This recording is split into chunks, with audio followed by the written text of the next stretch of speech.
Se o assunto é saúde, você não pode perder tempo. Então vem comigo. Meu nome é Jefferson Medeiros e você está no Jeff Podcast. Esse daqui está conectado com Conecta Med, que vai ser o maior evento de posicionamento digital para você médico que quer mudar a sua vida. Podcast de hoje super especial, mais do que nunca, porque a gente vai falar hoje sobre escutando histórias, mudando realidades. Desafio das mulheres na medicina. O assunto ele veio depois que eu assisti um vídeo da AFIA falando muito sobre os desafios das mulheres e eu achei muito interessante porque naquele momento eu nunca tinha pensado pelo outro lado. E olha que mesmo tendo feito faculdade de medicina, mesmo minha esposa sendo da minha turma de medicina, eu nunca tinha parado para pensar em tudo aquilo. Era mesmo no flow que acontecia. Então, uma pesquisa da Associação Médica Brasileira, da AMB, e da Associação Paulista de Medicina, feita por meio de uma plataforma online, em 2023, ano passado, tá quentinha, mostra que 6 em cada 10 mulheres médicas relataram sofrer algum tipo de assédio, ou moral ou sexual no ambiente do trabalho. Além disso, 70% delas relataram algum tipo de preconceito no exercício da profissão. Praticamente todas as profissionais de medicina sofreram discriminações por serem mulher apenas. Para falar sobre o assunto, convidamos aqui... Hoje o grupo, na realidade, foi pincelado cada uma para a gente falar, até porque cada uma é de uma universidade diferente. Mas eu vou começar aqui do meu lado, a futura doutora Giovana Piva, interna de medicina da FAMetro e já tem uma faculdade de administração. É isso, Giovana? Isso, já sou formada em administração de empresas. Então já provando que não é só um rostinho bonito, que tem muita coisa. Seja bem-vinda, né, Giovana? Obrigada pelo convite. Obrigada, meninas. A nossa primeira vez, eu estou nervosa. A Giovana já falou que ela trabalhou com marketing e nunca tinha dado as caras na frente da câmera a primeira vez? Primeira vez. Está debutando, então vamos lá. Do outro lado, a menina mais esperada, que teve uma dificuldade danada, a gente rezou muito. Karina Santos, acadêmica de medicina da UFAM, da Federal aqui do Amazonas. Crossfiteira nas horas vagas e mãe do Nicolas. Eu rezei. Nicolas, olha, quando você assistir isso aqui daqui a 5, 10 anos, você vai ver. 9 semanas e 5 dias. Tudo certo, tem médico aqui no podcast. Eu falei que eu faço parto, não tem problema. Se precisar, a gente tem uma mesa aqui grande e a gente resolve. As meninas já são internas, já estão para terminar, né? Uma pega, clampeia, corta. Tô tranquilo. Resolvido. E também aqui do lado da Karina, Luiz e Desirê, futura médica, cara, na realidade já tá quase CRM já na mão, né? Agora em junho já tá formando pela Universidade Estadual do Amazonas, fez estágio internacional em Portugal e no Pérola Byton lá em São Paulo, a doutora já de 3 projetos de iniciação científica. Depois a gente vai conversar sobre isso, que, cara, o currículo dela ela já fez direitinho para entrar na residência. E também apresentou trabalhos orais em congressos brasileiros, é importante porque a desenvoltura, a comunicação é importante.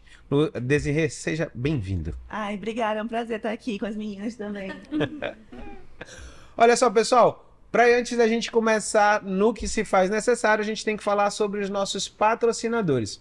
Vamos lá, o nosso grande patrocinador, Checkup Hospital. O Checkup, ele tem toda a possibilidade de você, sem sair de casa, só no seu celular, marca a sua consulta, marca os seus exames e você não tem que ter briga. Se sua esposa está brigando porque você ainda não marcou aquele exame para você fazer, o médico, você tem que ir, pega o seu celularzinho na frente da sua televisão e pode marcar. Não tem problema, é super fácil. E IBK. O IBK desapega do seu carro, aluga o seu carro. Então, o IBK é um aluguel de carro que você pode fazer, não tanto pelo ano, 1 ano, 2 anos, mas é importante você entender que lá você vai ter carro de luxo, você vai ter carro comum e também carro elétrico. Você que está naquela dúvida, cara, será que eu compro ou não compro um carro elétrico? Aluga o carro elétrico, faz esse teste e daí você pode tomar a sua decisão. Então, IBK, não perca, faça a sua opção.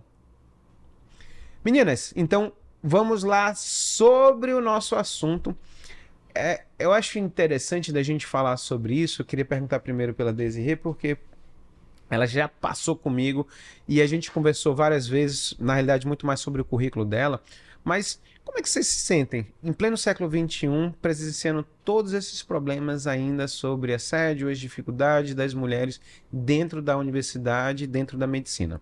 Eu acho que eu me sinto desafiada. Eu acho que essa questão de ser mais difícil pra gente me deixa mais... É um desafio pra mim, eu adoro desafios, então faz com que eu corra atrás de coisas para serem diferenciais nessa área, que nem, por exemplo, fazer o estágio internacional na Universidade do Porto, ir para São Paulo e fazer cursos e trabalho. Eu acho que tudo isso estimula para que quando a gente saia da faculdade, tá bem colocada no mercado de trabalho. É engraçado que quando você falou sobre desafios, eu fui ver quem era crossfiteira. Na realidade, a crossfiteira é a Karina. Karina, pra você, a gente já tá falando sobre os desafios. Eu imagino assim, tá no finalzinho da faculdade, 45 do segundo tempo, pum, gravidou. Ótimo. Tamo lá, Nicolas vai vir, seja abençoado. E aí a gente sabe que não vai ter problema nenhum. Na realidade, você só vai atrasar um pouco a sua faculdade, que é para o momento mais lindo que existe na vida. Como é que foi esse desafio quando você bota o pé e fala assim, poxa, tô grávida, e aí? Na verdade, foi planejado. Né? Legal! Então, eu pensei assim, eu já sou mais velha, né? Então, eu quero fazer cirurgia geral, eu sempre quis fazer cirurgia geral. E tem também um pouco desse desafio, né? Porque você sabe que é uma área que é composta muito por homens. E eu tenho grandes amigas que hoje estão na residência de cirurgia geral, inclusive uma delas é a doutora Ana Grossi, ela é residente do SECOM, de cirurgia oncológica, e hoje, olha que coisa engraçada, o SECOM, na cirurgia oncológica, só tem mulheres. Então, tem uma ideia de que a mulher, ela não tem que fazer cirurgia, porque você escuta que você vai ficar gorda, que você não vai dar conta da família, que você não vai conseguir ter filhos, e aí você vê que hoje esse perfil ele começa a mudar um pouco mais. Eu planejei ter o Nicolas agora, justamente porque eu quero terminar a faculdade e já tentar entrar direto na residência, né? E pra mim, eu não vou atrasar, se tudo der certo. Eu pretendo ter e voltar logo depois de mais 2, 3 semanas. Mais um desafio aí pra gente. Sim. E eu vou entrar, inclusive, na área que eu mais gosto, que é a cirurgia, né? Eu passei agora na clínica médica e vou agora entrar na cirúrgica. Então, estou em casa. Olha, se eu fosse o chefe do serviço, eu já tava te aprovando, porque é o seguinte, esse é o perfil da cirurgiana. Já organiza tudo. Processos, a vida dela, da turma, todo mundo. A Maria Carolina, que é a minha melhor amiga cirurgiã de cabeça e pescoço também. Cara, que falta faz, Carolzinha, se você assistir. Ela não assiste meus podcasts, você acredita nisso? Mas ela é maravilhosa. Mas o dia que você assistir, Carolzinha, saiba que eu tô com saudade de você, porque ela organizava toda a minha vida. Então, ela é aquele perfil que é exatamente o que você tem. Isso é uma coisa muito legal que ela tá falando da gestação, porque eu também tenho meio que isso planejado na minha vida, né? E a gente tava até conversando um pouco antes, né, de começar o podcast sobre isso. E eu falei pra ela que se eu pudesse, eu também engravidaria agora. Né? Porque eu também queria ter essa questão eu ter o meu bebê antes de me formar. Só que eu já vou entrar nesse que você falou que vai se atrasar um pouco. E isso já é um desafio também que eu vejo para nós mulheres, né? Porque a gente tem esse período que, se nós decidimos ser mães, a gente tem esse período de atraso. Já é meio que uma desvantagem pra gente, né? Assim, nesse mundo médicos, como vamos dizer assim, dessa coisa de buscar ascender a nossa profissão, a mulher, ela... Querendo ou não, se ela se busca, né, esse lado de ser mãe também, ela tem esse atraso. Ainda Isso mais é medicina, né? Porque são 6 anos de faculdade. Sim. E aí você ainda tem mais 3 de residência, mais 3 de uma outra sub, e até fazer um nome. Então, eu acho que essa questão pra gente de ser mãe em medicina pesa mais do que nas outras áreas por conta do tempo Sim. de formação. É como se você estivesse correndo contra o relógio ali. É. Eu vou formar, eu tenho tanto tempo pra ser mãe, eu preciso... Exatamente. Nossa, será que eu faço residência antes? Será que eu vou ser mãe E antes? será qual residência que eu escolho? Nossa, Porque essa eu vou ter mais nossa. tempo pro meu filho, ou eu busco aquilo que eu realmente quero e vou ter menos tempo pra minha família? A gente fica naquela... Sabe o que é naquele engraçado? impasse. O meu marido, ele é radiologista. E aí as pessoas até brincam, como assim você quer fazer cirurgia? Seu marido é radiologista, ele tem vida. Eu falei, mas eu vou ter vida. E aí tem toda uma visão que você também, conhecendo eu chamo tudo de chefe, os meus chefes antigos, né? Que estão ali no serviço há mais tempo. Eu tive a oportunidade de acompanhar vários médicos, eu sou apaixonada por politrauma. Então, eu acompanhei vários médicos e você vê que tem muitos médicos antigos, assim, com uma idade que você pensa, nossa, será que eu quero estar aqui quando eu tiver 60, 70 anos? Então, o que que faltou para esse médico? Aí você vê que hoje o acadêmico de medicina, ele já não pensa mais como um médico de antigamente. Ele já tem outras visões, por exemplo, o marketing médico, que é uma coisa importante. Eu preciso fazer um planejamento financeiro, eu preciso estar a par de coisas que já não estão mais dentro da medicina. E aí você pensa também em outras coisas, como saúde. Nossa, será que eu quero envelhecer dentro de no meu caso, né, dentro de um politrauma, bem velhinha, e como eles falam, né, vai ficar gorda, vai ficar sem família? Não, é tudo uma questão de você se planejar. Quando eu comecei a acompanhar, eu falei, minha vida é isso aqui, eu quero estar dentro do hospital. Essa emoção, essa adrenalina. Essa adrenalina. E aí, de repente, eu comecei a fazer crossfit, comecei a ver um outro lado da vida. E olha que interessante, o meu marido, ele estava fazendo residência fora.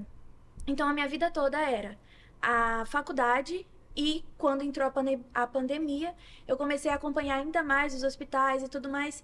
Então, eu falei assim, quando ele voltou, eu falei, meu Deus, será que ele vai tirar o meu tempo dentro do hospital? E olha que pensamento né, completamente errado. E eu falei, meu Deus, ele vai tirar meu tempo, vou ter que dividir meu tempo agora entre meu marido e a coisa que eu amo fazer.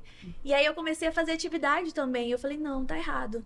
Você tem que ter um equilíbrio. Você precisa fazer o que você ama, mas você precisa se cuidar também e também pensar na família. Então, você acaba se distribuindo, né? A mulher, ela tem que se distribuir ainda mais, né? Pensando em tudo, porque até quando você tá dentro, que você vê vários médicos, principalmente cirurgiões, você pensa assim, meu Deus, eu preciso ainda provar que eu sou capaz de fazer porque eu sou mulher. Então, eu tenho que ser ainda melhor do que se eu fosse um homem. Eu lembrei de um caso agora, que há um ano e pouco, uma sobrinha minha, ela descobriu um cisto no cérebro. E naquela confusão toda, né, a gente querendo buscar o melhor, mãe dela, né, minha irmã pegou ela, correu com ela para São Paulo e foi buscar os melhores neurocirurgiões pediatras que ela poderia, assim, para poder fazer, né, o diagnóstico certeiro, para saber se tinha algo a mais, o que poderia ser feito ali, se ia precisar de cirurgia ou não, era tudo muito novo pra gente. E dentre 6 médicos que foram indicados entre os melhores, tinha apenas uma mulher. Mas o caso que eu queria contar ela foi no consultório e todos os médicos, ela conta isso pra mim, né? Todos os médicos, eles me mostravam a foto. Eu tenho filhos também, olha aqui minha família, e eu posso assim, eu sei o que você tá sentindo, né? Eu tenho um filho também em casa, não sei o que, toda aquela comoção. E ela disse que quando ela chegou no consultório da mulher, né, da médica, ela disse que não tinha nenhuma foto de família. E ela disse que ficou com vergonha de perguntar se ela também era mãe. Que ela falou assim, pra ela ter chegado naquele patamar, será que ela tem família? Será que ela conseguiu criar a família dela, sendo uma das melhores do Brasil? Mas ela falou, eu fiquei com vergonha de perguntar, porque eu não sei o que ela passou, se ela teve a oportunidade de ser mãe, como que foi o caminho dela até ali. Eu sei que ela é muito boa, né? Que ela foi indicada entre as melhores, mas será que ela tem a família dela? E aquilo me prendeu muito quando ela me falou aquilo, porque eu fiquei, caramba, a gente passa por isso, né? A gente tem esse impasse. Inclusive, me falaram assim, agora que você vai ser mãe, você vai desistir da cirurgia. Eu falei, mas como assim? Não, porque agora que vai nascer seu filho, que você vai ver como vão ser as coisas. E eu falei assim, cara, você pode ser mãe, você pode ser cirurgião. Inclusive, passei com cirurgiões incríveis, que me falaram um pouco da dificuldade de você ser mulher dentro dessa área. Eu falo dessa área porque é uma das áreas que eu mais acompanhei. E aí, muitas falaram assim, que chegavam no paciente, o paciente falava, tá, mas cadê o cirurgião? Ele não vem? Nossa, e ela é cirurgiã, sabe? E aí, inclusive, eu passei por uma situação parecida, porque eu estava acompanhando o politrauma, e aí a gente tem a oportunidade de aprender a fazer sutura e tudo mais. E chegou um acadêmico novo, primeira vez que ele estava ali no politrauma, e eu estava de pijama, e ele botou o jaleco. E aí, quando o rapaz viu que eu estava me paramentando, ele falou bem assim, eu não quero ser atendido por você. Eu quero ser atendido pelo médico que está do seu lado. E era um acadêmico... eu falei, mal ele sabia quem era, onde ele estava se metendo. Falei, nossa, tudo bem. Eu me afastei, chamei a preceptora que estava ao meu lado e ela foi fazer. E mesmo assim, ela ainda ficou, mas e o médico? Ela, não, eu sou a médica, né? E aí, pra você ver, o acadêmico, ele... era melhor naquela situação do que a própria Só médica. por ser homem. Só por ser homem. Ô, Desirê, sabe o que eu ia te perguntar? Você que foi pro Porto. Eu tive uma experiência internacional, fui pro Canadá fazer estágio, mas eu já fui dentro da cabeça e pescoço. E tá aí, a gente tava conversando, não tinha nenhuma mulher dentro da cirurgia de cabeça e pescoço. Mas assim, você teve essa experiência também lá fora. Como é que foi? Você sentiu que existe uma diferença na postura dos professores, dos pacientes com a mulher dentro da medicina? Foi bem interessante, porque em Porto, eu não imaginava passar, era só uma vaga, porque na época que eu fui, estava tendo a guerra da Rússia e da Ucrânia, ainda está tendo, aliás, mas eles estavam recebendo muitos estudantes ucranianos. Então, tipo, era só uma vaga. Então, na parte que eu fiquei, que foi de cirurgia, e fiquei muito tempo na cirurgia plástica, só tinha eu de medicina. Os meus amigos eram todos faziam direito, entendeu? Mas tinha uma outra menina também lá, que ela era residente, ela já era R3, ela era do Sul, que ela tava pegando só os 2 dias comigo. E aí, o que aconteceu? Eu tive muita sorte. Quando eu ia pra Portugal, a pessoa falava, não, nunca vão deixar você entrar numa cirurgia, não, olha como tu é, tipo, assim, eles não vão querer que você, tipo, entre, você é muito arrumada e tal. E eu fui com isso, sabe? Poxa, eu não vou entrar em nada e tal. E acabou que eu fui estudando muito, então comecei a estudar, isso de ser mulher, tipo, cara, eu fico me desafio. Eu falo, não, eu vou entrar. Como assim não vou entrar? E estudei. E quando eu cheguei lá, como eu tava com essa residente, acabou que eu entrei em todas as cirurgias. Né? Entrei em cirurgia de transplante de rim, entrei em cirurgia de resignação sexual. As plásticas todas eu entrei, que foi uma coisa inédita, assim, porque eles realmente não deixam. Tanto é que eu, que era interna, eu tava dentro da cirurgia. E o pessoal da Universidade do Porto tava olhando pela telinha, assim, da sala, sabe? Mas, assim, sim, lá tem muito preconceito. É uma parte cirúrgica ainda com mulher. Mas eles também dão muita abertura se eles veem que você é capaz. Que nem eu falei. Eu estudava as cirurgias antes, eu lia, estudava os tempos e tal. Eu discutia. Quando eu não podia entrar, né? Eu ficava, assim, de fora discutindo o que ele tava fazendo. É isso, é aquilo, não sei o que. Ele perguntava, a estrutura eu falava e tal. Pra, tipo, ter esse espaço, né? Eu não sei se eu fosse homem, precisaria... tipo, mostrar que eu saberia tanto pra poder entrar, mas... E era o que a gente estava falando aqui no começo. Eu lembro muito bem que eu tinha uma amiga de residência, nós dois éramos R1, e eu lembro que um dia eu entro na residência, a residente que era do 2º ano tava dando um esporro nela, ela tava chorando, tá? E as palavras da residente eram dizendo assim, olha, você não pode se mostrar fraca na frente dos meninos, porque nós mulheres aqui dentro somos em minorias e eles não podem achar que a gente é fraca. Então, engole o choro, vai fazer o que tem que fazer. Juro pra vocês que a minha sensação, assim, primeiro, que deu vontade de eu chorar. E segundo, eu dei graças a Deus que eu não era mulher. Eu falei assim, cara, a vida é assim, é? Pra mulher? Ai, mas eu acho que conta, sabe? Porque, assim, chorar vai resolver? Não vai resolver. Você não tem que vai resolver, eu sou prática. Eu quero entrar numa cirurgia. O que vai resolver pra entrar? Se eu chorar, vai resolver? Não vai. Entendeu? Vai ser pior, vamos expulsar da sala. Entendeu? Tu vai resolver o quê? Eu mostrar que eu sei, eu debater, tipo, eu mostrar conhecimento. Então, acho que isso é o diferencial pra gente conseguir ter mais abertura nesses lugares. Mas, ao mesmo tempo, você é humano. Então, eu acho que você... às vezes não tá bem, ou acontece alguma coisa fora. Isso, você sendo homem ou sendo mulher. Mas se é com uma mulher, tem um peso diferente. Porque das cirurgiãs que eu acompanhei, muitas comentavam isso. Eu tinha que provar que por ser mulher, eu tinha que provar que eu era boa. Isso. Mas aquele meu outro R igual, que ele não precisava provar isso. Ele era homem. E aí eu até fiquei assim, nossa... será que é assim mesmo? E aí comecei a acompanhar e ver as cirurgiões. E não era só uma que falava, eram várias. Inclusive, essa minha amiga que faz cirurgia oncológica, residência, né, no SECOM, ela comentou comigo que ela ouviu de um dos chefes que cirurgia não era lugar para homem. Ou não era lugar para mulher, né? Era lugar para homem. E ela falou, meu Deus, e ela tem que provar que ela é boa. Então, ela é muito boa. E todas hoje das residentes que eu conheço do SECOM, elas são muito fortes. E aí você vê, nossa, a área cirúrgica que é a mais pesada de todas, que é a oncológica, hoje é representada por mulheres. E eu acho isso, nossa, eu fico muito... Deixa eu perguntar uma coisa pra vocês. Lógico, tô mais velho do que vocês, mas eu começo a ver, pelo menos o pessoal da minha idade, tá? Vamos estar falando dos 40 ali. Eu vejo muito que pelo menos a minha visão, é uma completamente diferente. As minhas chefes, as mulheres foram as minhas melhores chefes, você tá entendendo? A doutora Ana, a doutora Lana. A Carol é a minha melhor amiga e quem fez e faz toda a diferença na minha vida, exatamente pelo formato, como eu falei, que era parecido com a Karina. Mas vocês veem ainda do pessoal assim da minha idade, essa geração X, porque a gente vai falar do Baby Boomer mais antigo, o X, vocês ainda veem forte esse preconceito com mulher? Eu acredito que hoje a gente tem um preconceito dos mais antigos. Há uma geração agora que já tem mudado esse pensamento, porque, como eu falei, antigamente se pensava em médico, hoje você entra numa faculdade de medicina e às vezes a maioria é mulher. Então, assim, dentro da faculdade hoje, eu não me sinto. Como é que eu posso dizer? Eu não fico com medo de estar ali sendo mulher, né? Porque a gente tem muitas mulheres e acompanha hoje muitas médicas incríveis, né? Em diversas formações, enfim, especialidades. Mas quando você para pensar numa residência, eu acho que já vai mudando um pouco mais o perfil. E dependendo daquele chefe que tá lá, que se ele for muito mais antigo, ele ainda tem um certo preconceito.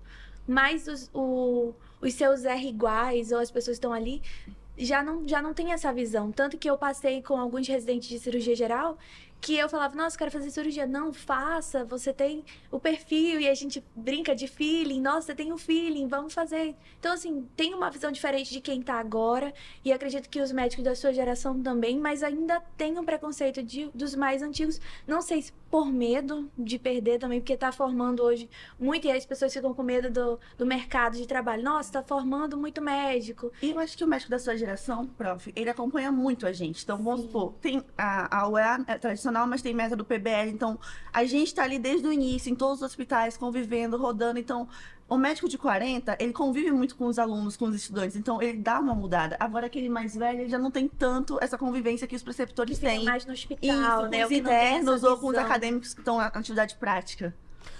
E pelo menos a minha visão sempre foi essa, de que, primeiro, na minha turma, metade era homem, metade mulher. Já começou desse jeito. Hoje, E a mais turma mulher. já é mais mulher. É. Hoje Não, é mais e mulher, eu tô falando de 20 anos atrás, É. 26 anos, né? Que 20 anos eu só tenho de formado. Então eu já via essa mudança. E eu vi a mudança que era. Eu tinha duas residentes que era mais velha, mulheres, depois teve uma junto comigo, e para trás veio realmente tendo essa soma. Mas vocês não acham que a gente tá muito dentro da área cirúrgica, mas vocês não acham que, principalmente quando a gente vai falar sobre qualidade de vida, você vai ficar gorda, que você não vai ter família, mas vocês não acham que é muito do modelo do que você quer na frente? Eu vou dizer, eu sou cirurgião de cabeça e pescoço, eu sempre falo para as meninas, quer ter vida? Faz cirurgia de cabeça e pescoço. Cirurgias rápidas, 1 hora ali, tireoide é o dia a dia, dá para tomar café em casa, almoçar em casa, jantar, da família. Eu tenho vida, você tá entendendo? Mas vocês veem muito desse jeito? Você vê, Giovana, Tá desse jeito? magrinho ainda todo. Você vê, Giovana? Então, eu tava falando para as meninas, a gente tem, sim, essa questão de escolha, né, de qual área seguir, as peneiras, né, que a gente tem que passar pelas peneiras de decisão, e falando em cirurgia de cabeça e pescoço, eu fui mais ou menos ali para cima também, eu penso em oftalmo, que também são cirurgias rápidas, né, são cirurgias que dá também pra gente ter uma qualidade de vida, porque eu amo também essa parte da cirurgia, mas não consegui ir pra geral. Não consegui ter essa questão de encaixar a minha vida dentro da geral, né? Mas é lindo pra quem quer. Uma outra coisa que eu queria trazer muito para vocês falaram sobre idade. A Giovana falou que fez uma faculdade anterior. Minha percepção, tá? Eu terminei a faculdade, financeiramente minha família não tinha condições. Passei 1 ano trabalhando, guardei meu dinheiro, troquei de carro, porque eu comprei um carro novo, porque o meu bicho era velhinho. Mas no meu pensamento que eu precisava dar plantão, fazer as coisas, cara, toda vez que eu furava o pneu do carro, eu todo de branco, cara, era horrível, né? Eu pagava 5 conto pra alguém pra trocar o pneu ali pra mim, pra resolver. Mas a todo momento, eu fiz 2 anos de residência em cirurgia geral, parei 2 anos guardando dinheiro, trabalhando, porque eu sabia que eu queria fazer residência fora. Mais uma vez, financeiramente não tinha condições, eu tive que fazer. Mas eu sempre achei, e aí a pergunta vai para vocês duas, é o seguinte: eu sempre achei que por eu ter mais idade, na época que eu entrei na residência, ou tanto de cirurgia geral quanto de cabeça e pescoço, eu sabia muito bem o que eu queria. Eu entrei na residência de cabeça e pescoço, me matriculando. Eu cheguei em Goiânia, me matriculei no inglês e mandei um documento pedindo estágio para fazer estágio fora. Então, assim, eu sabia qual era o meu começo, meio e fim. Eu senti muita diferença também, assim, da minha primeira faculdade, quando eu fiz administração, até pra segunda, quando eu entrei em odonto, né, eu não concluí, mas fiz ali um meio caminho de odonto. Mas quando eu entrei em medicina, que eu sabia que era realmente aquilo que eu queria e que eu já tinha uma mentalidade, eu entrei com a idade que eu tenho hoje, né? Que já vai se formar uma médica. Não vamos falar sobre idades aqui. A minha pode falar. Eu tô velha também pra me informar, que eu não tô novinha. Então, assim, eu entrei já com uma mentalidade muito do que eu quero e do que eu preciso fazer e que nada nem ninguém vai me parar. Então, sim, a gente passa por muitas coisas no meio, né, dessa formação, né? São muitos altos e baixos, mas quando a gente tem essa mentalidade do que a gente quer e eu senti isso também com a idade e entrando com foco de... É isso, não tem... É uma diferença muito grande da minha primeira, que eu entrei com a cabeça de muito jovem, perdida de sair da escola, tem que fazer alguma coisa, não sei o quê. Que a gente sai da escola assim, né? O pai e a mãe obrigam, bora, fazer alguma coisa. Eu fui Pega sem saber o que, X. vai fazendo qualquer uma. E do que eu entrar numa faculdade falando assim, não, é isso que eu quero pro resto da minha vida e ter um foco naquilo. Karina, você é contra-intuitiva, contraproducente de tudo que você imagina, porque quando você fala que você já vem fazendo faculdade um pouco mais velha, você já engravida no final, que todo mundo vai falando assim, cara, você é doida desde o começo ao fim. É isso. Então, eu já tenho uma história diferente, porque as pessoas, quando a gente conversa, nossa, meu sonho era ser médica desde que eu era pequenininha. E eu não tive isso, porque na minha cabeça era uma profissão para pessoas muito inteligentes. E eu falei, não é meu perfil, gente. E realmente eu não tinha também muitas condições financeiras naquela época. Então eu comecei a fazer pedagogia. Eu fiz 2 anos de pedagogia na UFAM. E aí eu acompanhei o meu namorado que fazia medicina na UFAM também. Falei, nossa, não acredito, tô me apaixonando por medicina, como assim? E aí eu sentei num domingo em casa com meu pai e falei assim, então pai, e o meu pai ele é assim, você começa, você termina, ele é aquele de antigamente você tem que ter palavra e tudo mais. E eu falei assim, então pai, vou deixar a faculdade, vou voltar pro cursinho. E aí ele falou pra mim assim, olha minha filha, quando você passou pra pedagogia, eu perguntei de você se você queria fazer ou se você queria ganhar um carro. E a gente não tinha carro na época. E uma criança de 18 anos queria um carro, né? Então eu falei, não, quero carro. E aí passaram-se 2 anos e ele falou, eu tô pagando financiamento, a gente não tem condições. E eu falei assim, não, mas eu vou. E aí eu comecei a me virar. Eu vendi empada no cursinho, paguei meu cursinho. Foram 4 anos até que eu conseguisse passar pra medicina. Então... Só aí já é uma faculdade, né? 2 anos de pedagogia, 4 de cursinho, passei em medicina. E aí, a partir dali, eu falei assim, a partir de agora, tudo que eu fizer, eu vou comemorar. E aí, eu comemoro tudo. Se eu fizer o acesso central e ele der certo, eu estou comemorando. Então, todas as etapas que eu passei na faculdade, eu comecei a ver que era aquilo que eu realmente queria fazer na minha vida. E eu falei, meu Deus, eu quero fazer cirurgia. E eu entrei assim, eu quero fazer cirurgia. Pessoal, calma, você vai mudar, porque você vai ver muita coisa, você vai mudar. Eu falei, não vou mudar. E aí, até hoje, as pessoas falam, eu falei, então, ainda quero fazer cirurgia, vamos ver, né? Desirê, e a tua visão nessa... O meu caso é muito parecido, apesar de eu não ter a mesma idade que elas, porque eu comecei fazendo engenharia civil na UFAM. Aí eu fiz 1 ano. Aí eu vi que eu não queria engenharia civil.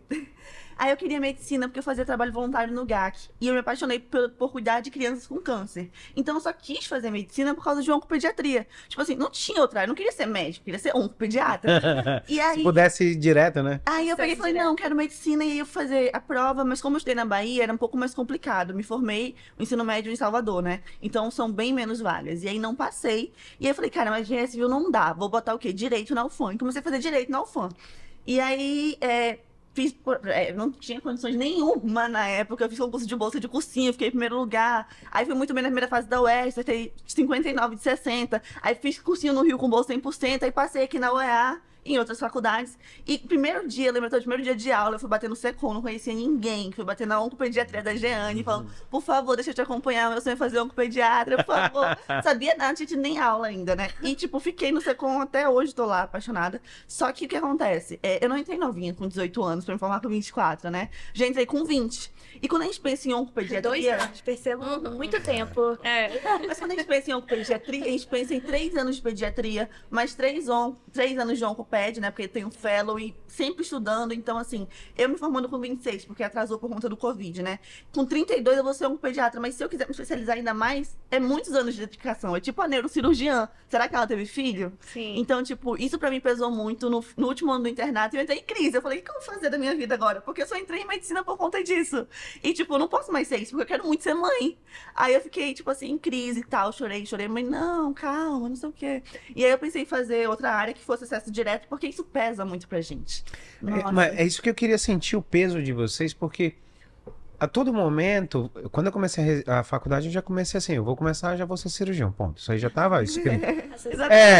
Cirurgião, é porque eu ouço sempre que fala assim, existe só... Tem um filho. Só existe um sim, que é o sim óbvio. O que é que você quer? Cirurgia? Sim, acabou. Se o cara falar, não sei, Ou você não vai. gosta muito, ou você não gosta. Não vai, não vai. Quando eu fui pro second, a Jane falou assim, você não vai ficar aqui. A interna que ficou aqui mais tempo foi 30 dias. Tu não vai aguentar. Aí eu fiquei lá, o quê? 6 anos. E eu vejo muito que a dedicação, o amor que a gente tem às coisas, cara, mudar não é o problema, mas toda vez que eu ouço vocês falarem, lógico, eu já passei, a minha esposa, a gente foi parceiro, a gente fez residência, eu fiz cirurgia geral junto, ela fazia anestésio, quando acabou que eu fui pra Goiânia, ela foi junto, quando eu fui pro Canadá, ela foi junto, e aí a gente já voltou, já ela grávida, foi o acordo foi isso, foi assim, no final, a gente descobriu lá no Canadá que ela tava grávida, e aí a gente volta tudo, e falou, cara, vamos voltar pra casa, porque agora não tem mais dinheiro, não tem mais nada, né, como é que a gente vai viver num país e sem oportunidade. Então, assim, quando eu vejo vocês falaram muito sobre, cara, a mudança de sonho, mas será que realmente, aí vamos para os conflitos de geração, será que é perder tempo? Porque todo momento eu penso o seguinte, eu não mudaria do que eu tinha feito, porque assim, hoje eu sou feliz com o que eu faço. É pesado? Cara, eu lembro que, pô, na residência lá em Goiânia, o último ano, quer dizer... 10 anos depois, né, a gente liso, morando em Goiânia, e eu lembro que minha esposa falava assim, já, isso é o pior ano da nossa vida, porque eu fazia várias cirurgias grandes, e as cirurgias grandes, quem tinha uma responsabilidade no pós-operatório de urgências era eu, tinha os meus preceptores, que lógico, iriam ajudar, mas tinha sido eu que tinha operado. Então, quando a gente pensava nisso daí, eu tinha muita dificuldade, hoje eu olho, e eu digo o seguinte, cara, independente do que se tenha de passar, passe. Por quê? Porque isso passa. E quando isso passa, o que fica é assim, o que eu vou fazer pro resto da vida? Eu gosto disso, eu amo isso, porque quando você fala, eu acho um absurdo quando as pessoas falam assim, elas colocam as barreiras dela pra gente, pra dizer assim, você não vai fazer cirurgia? Você vai dizer, vai fazer bem, vai fazer uma especialidade, vai amar. E aí vai escolher na hora, ao invés de viver só de plantão, ter o seu consultório, ganhar menos, não ser dublê de rico, vocês concordam aqui? Eu acho lindo, os pronto-socorros você passa, aí você vê de plantão Audi, BMW, Mercedes, você vê isso, a pessoa, ela tá ali se matando com os carros para pagar o capital. Eu tenho um chefe ele trabalha no João Lúcio, dando plantão, e ele falou que estava construindo a casa dele. Aí ele mostrou as fotos, falei, mas deixa eu lhe falar uma coisa, meu chefe. O senhor, por favor, comece a guardar dinheiro pro senhor vir menos pra casa, senão é melhor o senhor comprar um trailer. Porque a sua casa, o senhor quase não fica. Então não adianta, a sua casa tá mais aqui no hospital do que lá. E aí ele começou a rir, não, quando eu terminar a casa dos sonhos, aí ele faz aquelas casas enormes e não vivem lá. Karina, eu ia falar isso, aconteceu uma vez, eu fiz um preceptor chorar, porque ele mostrando as fotos, a casa... Não, o banheiro do cara era o tamanho da minha sala. E tinha uma banheira que tinha uma TV que dava... Eu fiquei me imaginando, cara, chegando no final do dia, se deitando. E aí a pergunta que foi cruel. Eu falei assim, quantas vezes à noite você dorme em casa? Aí ele falou, 3. Aí a pergunta é, não era melhor ter um kitnetzinho? Um trailer que para aqui perto do hospital, você fica mais à vontade. E investir a parte do dinheiro, né, pra poder sair mais cedo.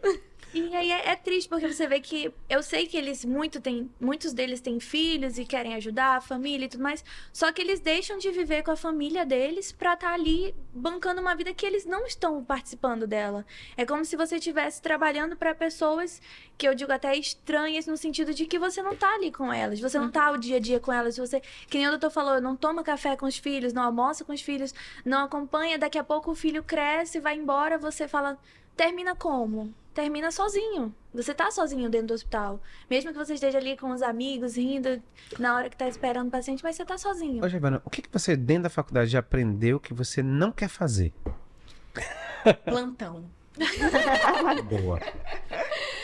Plantão. Eu tava até comentando com as meninas antes de começar o podcast que eu queria GO, né? Mas muito mais pela parte do O, né? Da Muito mais da obstetrícia, né? obstetrícia.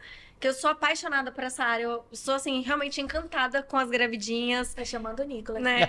Não, Nicolas, agora não. E eu sou realmente muito encantada com essa parte da obstetrícia, só que o plantão, ele...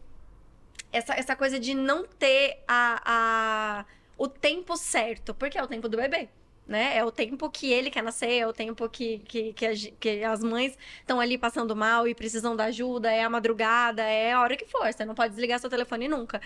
E eu quero ser mãe também, então assim, eu quero também ter o meu tempo de qualidade em casa, eu quero também ter a minha educação de mãe, assim, sabe? Então, eu tive que optar por uma outra coisa que me desse também essa felicidade, mas que me desse mais qualidade de vida. Então, assim, o plantão, eu acho que pra mim foi crucial. A primeira noite que eu passei 24 horas, 12 horas da noite no plantão, eu falei, é isso que eu não quero.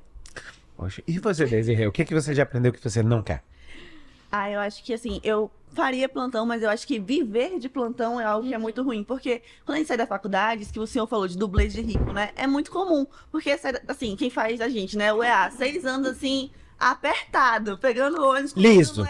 Mais do que liso. Aí você sai, você começa com um crédito absurdo que o banco te dá, começa a dar um monte de plantão e você fala, não, pô, agora é meu momento, eu vou comprar o meu carro, vou ir pra Europa, eu vou fazer, né, tudo que você quer. E aí você começa a criar uma dívida muito grande que se você não tiver aquela vida de plantão, você não tem como sustentar. E aí como é que você para pra fazer uma residência, que a bolsa é bem menor? Como é que você para? Você não para. E aí, isso no início, quem saiu da faculdade é ótimo, a gente é jovem, a gente tem vigor, a gente, tipo, leva numa boa. E depois, quando você tiver com 40 anos, você vai ter o mesmo vigor de viver essa vida de plantão? Então, eu acho que o que eu não quero é entrar nessa vida de plantão no início. Eu quero dar plantão sim, não tenho problema com isso, mas não ficar dependendo disso pro resto da vida. Sim. Eu quero fazer uma especialidade, eu quero atender no consultório, eu quero ser muito boa numa área que eu faça, entendeu? E não viver de plantão. Karina, o que você já pensou que também você não quer? Eu gosto de plantão, tá, gente? Não, eu acho que o pensamento das meninas é muito correto, porque quando você sai, o que eu não quero é sair da faculdade e ficar empolgada demais com o dinheiro, que é o que acontece com a maioria dos médicos recém-formados. Você vê que a primeira coisa que o cara faz é comprar um carro, uma casa, um apartamento, e isso e aquilo, e você fica, meu Deus, ele não tem patrimônio, ele tem dívidas, né? Então, ele começa assim, se eu fizer 3 plantões, eu ganho tanto, eu pago isso. Se eu fizer mais 5, eu faço isso, isso. Aí no final do mês você não tem mais dias pra fazer os plantões, não pagar. Exatamente. Então, esse é um dos meus maiores medos. Por isso que eu também. quero muito conseguir sair da faculdade, entrar numa residência e seguir essa vida ainda de pobre, fazendo residência ali, né? Mas É porque você já tá com vida de pobre na faculdade. Aí você vai só estender um pouquinho pra residência. É diferente você ter uma vida de liso, ganhar muito dinheiro e voltar pra vida de liso. exatamente, porque eu conheço gente que saiu da faculdade, começou a ganhar muito dinheiro, foi pro interior, fez o que tinha que fazer, e aí, não, agora eu vou fazer residência. Entrou na residência, a bolsa é 3 mil, o cara ganhava 30, 40, ele não quer essa vida. Aí E ele acabam fica- desistindo, né? Exatamente, desiste, fica na vida de plantão pro resto da vida. Passei com um preceptor que fez isso. Ele desistiu 4 vezes da residência dele. É porque As 4 vezes ele passou, aí a mulher dele engravidou, aí ele parou. Aí depois ele passou de novo, aí não conseguiu continuar por causa da bolsa que tava pequena. Aí passou de novo 4 vezes, até hoje ele não conseguiu fazer a residência que ele queria. Não, quando eu terminei a residência, a faculdade, o meu pensamento eu falei pra vocês, que foi eu sabia o que eu queria. É difícil? Olha, vou ser sério com vocês. Eu lembro que em Goiânia chegou um sábado à noite que eu e minha esposa a gente não tinha dinheiro pra, tipo assim, pedir uma pizza ou comer uma pizza. Que a gente tava comendo pipoca, tomando um guaraná, e aí a minha net só era o canal básico, a gente tava esperando o Supercine, que era o sábado à noite, pra assistir um filme. Mas eu sabia que isso tinha começo, meio e fim. Eu sabia que a partir dali, quando a gente foi pro Canadá, cara, raspa dinheiro, liga pra pai, liga pra mãe, liga pra tio, irmão, a gente pediu dinheiro de todo mundo e a gente saiu. E eu lembro que a primeira vez que eu bati o pé lá, o tempo que eu passei lá no Canadá, eu não conheço nada. Se você perguntar assim, pô, Toronto, como é que é, cara? Como é que é restaurante? Não sei. Era de casa pro hospital, do hospital pra casa. Então, mas só que eu acho que o grande problema que a gente está falando aqui, e aí a gente, eu vou puxar o gatilho até para o Conecta Med, que a gente vai falar sobre isso, é muito que as pessoas não sabem gerir, não sabem gerir o dinheiro. Então, eu lembro que a minha gerente do banco, ela falou assim, Jefferson, o problema do médico são 3 coisas. Ele quer ter um imóvel mais de 1 milhão, um carro mais de 250 mil e que ele quer viajar para a Europa.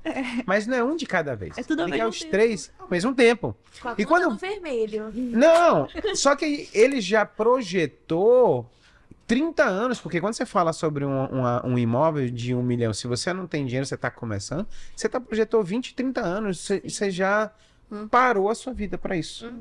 E eu lembro que uma coisa que me marcava, porque lá em Goiânia, meu chefe, doutor Zé Carlos, uma vez ele conversou comigo e toda vez ele falava assim, ó, Jefferson, sábado eu vou ter uma cirurgia. Você pode vir? Posso. Sábado que vem eu vou ter uma cirurgia no céu. Você pode ir comigo? Posso. E aí uma vez ele sentou e falou assim, Jefferson, eu acho engraçado porque você nunca me pediu para voltar para tua cidade para dar plantão, você nunca deu desculpa aqui que você não ia vir, e toda vez você está disponível. E aí eu lembro que eu falava para ele, falou, professor, eu passei 2 anos guardando dinheiro, porque eu sabia que quando eu chegasse e botasse o pé aqui, ia ser difícil. E eu brincava assim, é difícil, mas uma brincadeira, vamos dizer, eu já tinha tomado vinho caro, que era gostoso, mas agora eu não podia. Eu tinha 2 anos que eu tinha que vender vinhozinho baratinho. Eu lembro que quando eu saía com o meu chefe, e ele sabia que eu gostava, ele pagava o vinho. Bom, falei, ô chefe, que saudade. Mas vocês entendem que eu acho que as pessoas estão tendo uma maior dificuldade de entender que, assim, tudo passa. Que precisa ter planejamento. Exatamente, planejamento financeiro, planejamento de vida, os acordos, você é casado, vocês são casadas? Não, você é casado. Sou. Então assim, cara, quem tá casado, ou se você tem uma namorada, alguma coisa, os próximos passos, cara, tem que ser dividido. Ai, eu achei essa história linda que você contou da sua mulher quase. Isso é uma questão também Nossa, a gente tá de, junto. de parceria, porque o meu marido, né, eu sou casada há 1 ano, mais ou menos, mas eu tô com ele há 12 anos. Nossa. Então eu acompanho ele desde o 3º período da faculdade. Ele formou, fez residência, ele foi para Barretos fazer residência de radiologia, depois ele foi para São Paulo, fez a sub em músculo e aí retornou para cá, né? Mas assim, esse tempo que ele ficou fora, ele vivia da bolsa da residência. E é pouco. Então, teve ano que a gente se viu 3 vezes no ano. E aí é tudo aquilo, eu tava apoiando ele naquele momento, e agora, nesse momento que eu tô finalizando, eu falei pra ele, olha, eu vou fazer a minha prova de residência no final, nanana. E ele falou assim, olha, você escolhe pra onde você vai, né? E então ele nunca me impediu e disse assim, agora que eu tenho um trabalho aqui, você tem que passar aqui, senão, não tem isso. Então ele falou, não, eu vou com você. Parceria, né? É uma questão de parceria, então é uma coisa que eu vejo muito também que o senhor conta, se eu tava ali com a sua esposa, é uma questão de ambos estarem focados para um planejamento, um futuro, juntos, né? Então eu, graças a Deus, tenho muito isso com meu marido. E aí eu cheguei a falar com ele, falei, nossa, me falaram que eu vou desistir de medicina, eu vou desistir de cirurgia, porque eu vou engravidar. E ele falou assim, não, você tem que fazer o que você quer fazer, independente do que os outros façam. Falem porque daqui a pouco você vai estar frustrada lá na frente. Nossa, deixei de fazer cirurgia porque alguém me disse que não ia dar certo. E aí esse é um dos meus maiores medos. Então, do que depender de mim, eu vou atrás do que eu quero, planejando, claro, não vou viver de plantão, preciso fazer meu nome. E aí vem toda aquela questão do marketing digital, de você fazer o seu nome, correr atrás de mostrar que você é bom, porque é muito gratificante. Uma vez eu tava acompanhando o plantão e eu sempre ia, porque eu queria aprender. Eu queria mostrar que eu era boa, E aí eu até falava assim, nossa, eu ia com um pijama bem grandão, que era pra ninguém olhar pra mim de forma diferente. Tipo um rapazinho, né? E aí eu lembro que uma vez um dos preceptores falou assim pra uns acadêmicos que estavam lá e falou assim, a Karina vai ser residente de cirurgia daqui, vai ser uma das melhores que vai passar por aqui. E aí aquilo mexeu muito comigo. Eu falei, nossa, então eles estão vendo que eu tô aqui, eles estão vendo que eu tenho potencial. Como que isso é importante? Eles não estão vendo, ela é mulher, não vai dar certo. Não, eles estão falando, olha, ela vai conseguir, porque ela vai atrás do objetivo dela. E aí isso foi uma das coisas que me moveu muito. Gosto de desafio. O Desirê, uma coisa que ela chamou a atenção, e eu acho que você já falou um pouco, mas eu queria que você falasse mais sobre isso. O fato da beleza para a mulher dentro da faculdade, primeiro, existe a possibilidade maior de assédio, isso aí. Segundo, e assédio às vezes é só uma pitadinha, uma piadinha, uma brincadeira, meio que um lisonjeio. Mas que nesse momento, quando você tá ali no meio, a minha visão é de que você se sente que assim, você tem que, além de ser mulher, você ainda é mulher e é bonita, e tem que provar 3, 4 vezes mais. Você falou um ponto que eu acho interessante. A sua arma é o estudo, é isso? Eu sou muito competitiva, na verdade, sempre fui. E, assim, eu sempre gostei de ser boa em várias coisas, assim, sempre me dediquei muito. Quando eu entrei em medicina, eu não era bonita. E aí, comecei a trabalhar muito com a minha mãe. E aí, comecei também a ter meu dinheirinho, e comecei a tirar foto, comecei a trabalhar e comecei a me cuidar mais. Sempre fui vaidosa. E a pessoa fala, não é possível que uma pessoa bonita e faz faculdade de medicina na UEA, que é pública. Nossa, várias vezes o pessoal chegou pra mim e fala, não, você não faz na pública, entendeu? É impossível você se cuidar e ao mesmo tempo você fazer medicina e você é fitness ainda? E como é que você consegue? Não, tem alguma coisa errada, não é possível, né? E eu sempre fui muito dedicada em relação a isso, porque é possível, assim, você pode fazer um estágio internacional na Faculdade do Porto, e ainda assim se cuidar, ainda assim ter uma vida social e ainda assim fazer medicina na faculdade pública mais puxada, sabe? Mas pesa muito, isso tem muito preconceito em relação a isso, então a gente sempre tá querendo provar que a gente não é só bonita, entendeu? E que a gente sempre tem algo a mais, sabe? Eu acho que isso pesa muito mais. Eu sou apaixonada por Grey's Anatomy, né? Aquela... E tem uma frase que uma médica da série fala que é muito real, que ela fala, as mulheres, principalmente as mulheres bonitas, precisam fazer trovejar. Então, às vezes, você precisa se impor, às vezes você precisa mostrar que você não tá ali porque você é uma mulher bonitinha, não. Sim. Você tá ali porque você teve capacidade de chegar ali. Então, assim, eu lembro muito dessa frase em vários momentos onde tentam abaixar a gente, principalmente interno, né? Porque interno diz que não é gente, interno é a ralé ali, eles querem humilhar a gente a todo quanto é custo. Então, assim, eu acho que às vezes a gente precisa se impor e mostrar que a gente tá ali porque a gente conseguiu. Porque nós lutamos, porque nós estudamos, porque nós batalhamos para chegar e estar ali. Então, a gente tá ali também para aprender. Então, essa frase, ela é muito, muito vívida na minha mente. Às vezes, a gente precisa fazer trovejar. E Urgência e Emergência é um módulo super difícil do internato da UEA. Uhum. Quem já foi pra UEA sabe que é o único módulo que reprova. Que você, assim, não tem sono, não tem vida, não tem nada. E falava assim, é impossível você conseguir treinar e passar em Urgência e Emergência. Aí eu falei, não aceito isso. Eu acordava todo dia 4 da manhã, às vezes eu chegava em casa, tipo, meia-noite do SAMU. Eu acordava 4 da manhã pra ir treinar 5 horas, de 5 às 6. Às 6 horas eu ia lá pro SAMU no centro, ou lá pro Politrauma do 28, ficava até 11 da noite e fazia tudo isso. E aí eu passei com nota boa ainda. Eu falei, tá vendo? Quem foi que falou que não é possível passar? Ó, aqui, ó. Mas vou dizer uma coisa. Eu, particularmente, não sei se vocês já passaram por isso, mas eu já tive a experiência de ter medo de estar bonita. Uhum. Então, assim, tipo politrauma, então, eu sempre. Nossa, se eu estiver muito arrumada, ou pode ser que alguém ultrapasse algum limite, ou pode ser que alguém ache que eu estou ali só porque eu sou bonita. Então, eu sempre tentava, amarrava o cabelo, era o pijama maior, pra você não tentar mostrar muita coisa. Não ter curva, não ter nada, né? E você tem um medo. Porque eu já passei por uma situação de alguém jogar um chavequinho, e aquilo, eu falei, não, isso não é comigo, não foi comigo. E aí, aquele dia, eu fiquei muito mal, porque eu sou o tipo de pessoa que tá sempre sorrindo, que gosta de levar minha garrafa de café, porque eu amo café. Então, se todo mundo, olha, vamos tomar café, não tem ninguém. E aí, pode ser que esse meu jeito, talvez... Nossa, e olha como você tá pensando, você ser gentil, você tá passando limites, sabe? E isso era um medo que eu tinha. E eu passei por uma situação uma situação de um chavequinho, e naquele dia eu fechei a minha cara e fiquei séria. E em todo momento eu virava pro médico que tirou aquela, né? E eu falava assim, sim, senhor, não, senhor. E era a única resposta que eu dava. E a partir daquele dia, ele nunca mais tirou nenhum tipo de brincadeira, nenhum tipo de chaveco, porque ele viu que comigo é você mostrar que não vai abrir, sabe? Isso dá medo, porque você tá ali com um preceptor, você tá ali com alguém que vai te avaliar, ou você tá ali e você só quer fazer o seu trabalho. Você não sabe como é difícil você tentar parecer feia pra poder ser respeitada, sabe? Isso pra mim foi muito real também, porque eu antes de vir pra cá, pra Manaus, pra estudar, eu trabalhava com moda, em marketing e moda. Então, assim, eu já tinha um estereótipo de... ela tira fotos pras lojas e é blogueirinha.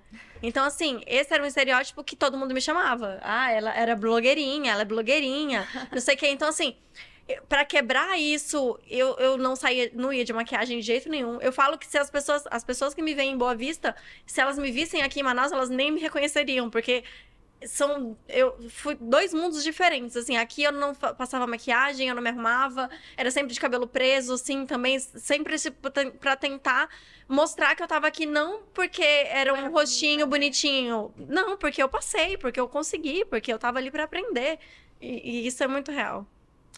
Meninas, a gente já tá no andar aqui da carruagem, já vai acabar o nosso podcast. Mas eu queria muito chamar mais uma vez o pessoal para o Conecta Med. Vai ser um evento dia 25 de maio, maior evento sobre posicionamento digital.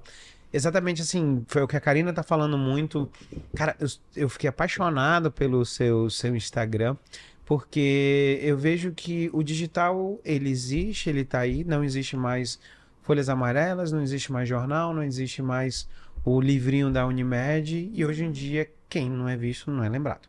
Sim. O digital tá aí. Uhum. E eu vejo que você traz um conteúdo, e o meu comentário é assim, eu falo assim, cara, essa menina tem um potencial lá na frente, e depois a gente conversa e a gente bate o papo. Mas muito de que você tem um senso de comunidade. As pessoas que te seguem ali, elas te seguem. Entendeu? Então, aquilo dali, você entender o que você tem nesse poder do digital, cara, dá pra ganhar muito dinheiro. Só não pare... As minhas pacientes falam assim, doutor, só não larga a medicina. Eu falei, não vou largar porque isso é uma paixão. Mas eu vejo muito que a gente pode ser várias coisas, né? Sim. Então, todas vocês estão pensando em tudo. Você já trabalhou, você já trabalhou tirando foto, faz várias coisas. Então, assim, não precisa a gente ficar numa caixinha, não precisa ser só uma coisa, né? E aí, às vezes, esse equilíbrio que traz... O exercício físico que você falou, eu lembro de um aluno meu que, na época do internato de cirurgia, a mesma coisa. 4 horas da manhã ele estava correndo lá na Ponta Negra, fazia a corrida dele e passou bem, notas boas, passou para residência de ortopedia. E eu dava muito valor porque as pessoas que conseguem fazer como vocês fazem, várias coisas e organizado, são essas pessoas que chegam mais longe. Se você precisa de uma pessoa que faça algo para você, dê para quem está atordoado, tá cheio de coisa. Por quê? Porque se eu te der uma missão, dizer, eu tenho certeza que você vai fazer. Sim. Você vai olhar para os teus horários, seu dinheiro, e falar assim, cara, aqui eu encaixo. Você encaixou para vir para cá. Falou, quando, professor? Tal dia, não se preocupe não, já encaixou. É isso. Isso também que a gente tava falando, eu sempre gostei de ver porque eu acho que os pacientes se reparam muito nisso, sabe? Uhum. Uma coisa que eu vi, às vezes o paciente esperando uma consulta com você, às vezes é a gente que passa, interno, né? Tipo, esperando uma consulta 3, 4, 6 meses. Aí ele vai chegar, vai ver um médico todo jogado, desarrumado, cabelo despenteado, fora do peso. Eu falei, não. Tipo, principalmente quando eu tava no investimento, eu falei, o paciente, vou passar no leito dele 6 da manhã, ele vai ver uma médica linda, arrumada, maquiada. Não é porque ele tá esperando uma consulta 6 meses, eu também me preparei pra essa consulta, entendeu?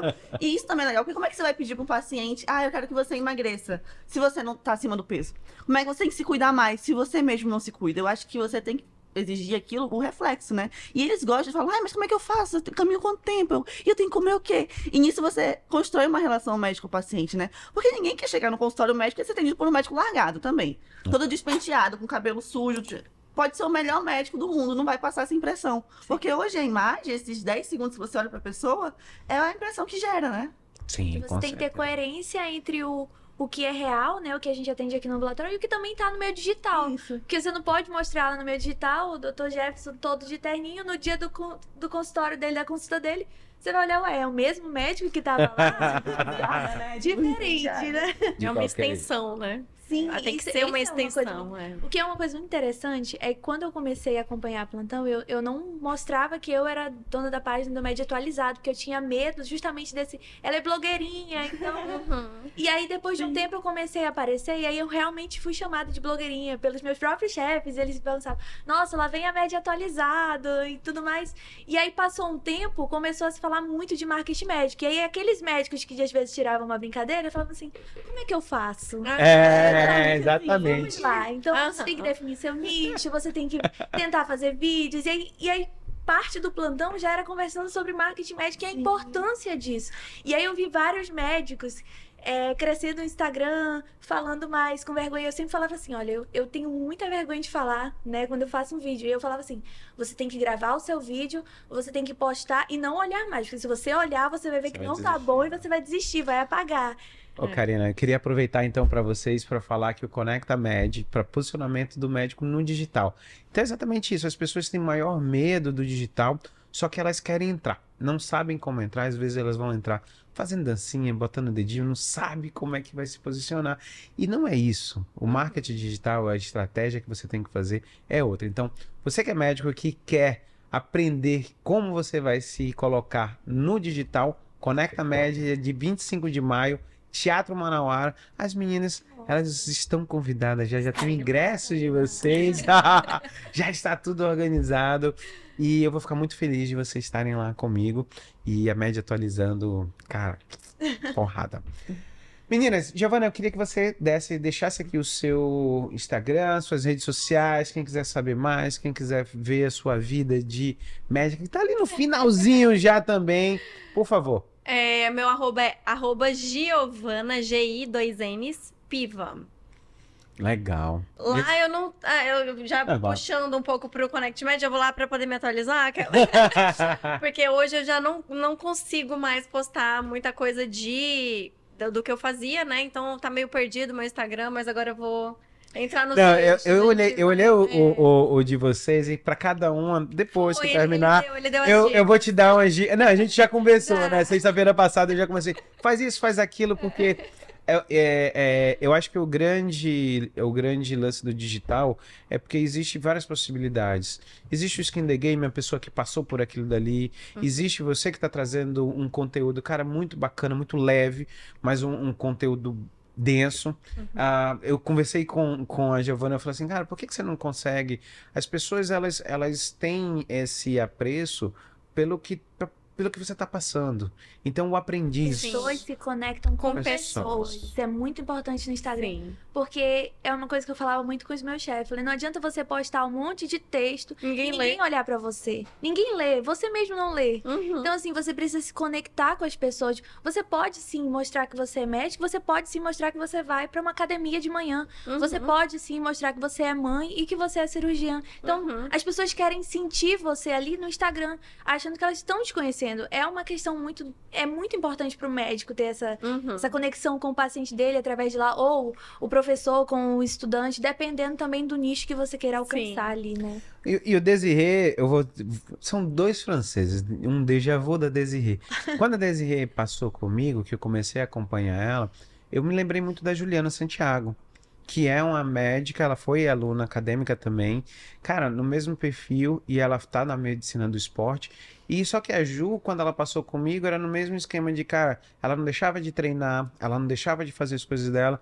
E esse trabalho que você faz, que você usa muito o aprendiz, você coloca seu dia a dia, as pessoas conseguem observar o que você faz, e eu acho que encanta exatamente as mulheres que estão vindo atrás de você, ou que tá no mesmo momento, dizer assim, cara, eu consigo me arrumar, eu consigo dar plantão, eu consigo trabalhar, eu consigo estudar, eu consigo fazer tudo. Nossa, eu acho que assim, a maior parte que eu acho que essa parte fitness inspira muito. Fala, nossa, eu tava descuidada, achava que eu tinha muita coisa, mas quando eu vejo tua rotina e que tu ia dar conta de treinar, tipo, isso me inspira, mudou minha vida. Teve uma que emagreceu 15 quilos. E muito paciente também vem atrás de mim pelo Instagram. Eu tô no internato de GO, eu tô rodando na Balbina, né, na maternidade. E, tipo, eu dei alta pra algumas pacientes. Elas vêm, ainda bem que eu achei teu Instagram, nossa, você foi a melhor médica que me atendeu, não sei o que, você me deu alta. Eu falei, tá, mas eu não sou médica. Aí a outra, nossa, você atendeu muito bem minha filha, ninguém nunca escutou a gente assim e tal. Então a gente tem muito esse retorno, sabe? É muito gostoso, assim, né? Porque eu compartilho também essa parte. Então eu acho que chama muito, né? Vamos lá, redes sociais. O meu é Luiz Desirê, bem facinho, né? Pra não dizer o contrário. Eu vou botar aqui embaixo, mas vamos É lá. Luiz Desirê.